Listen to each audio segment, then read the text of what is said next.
Okay, let's talk about a serious issue that comes up from time to time. Has there been a death in the house you are looking at?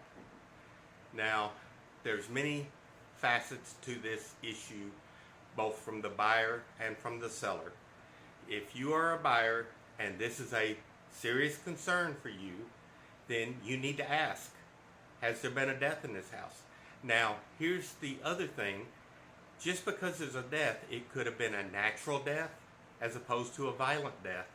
There's also the possibility there could have been a violent felony in the property. So these are things that you as a buyer need to take into consideration, and you need to ask if these things are on your mind and are important to you.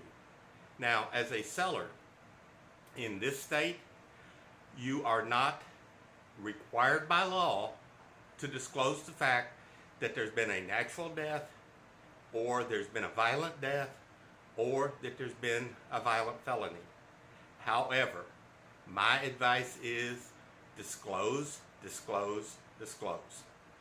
Now, how do you disclose it? I would not put it in the public remarks, hey, someone died in this house. I would put it in the seller's disclosure. That way, there is a paragraph that says, is there any other item that might affect the saleability of this house?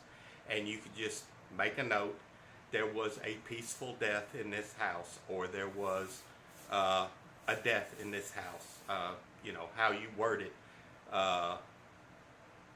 You want to word it in a way that it is the least shocking and the least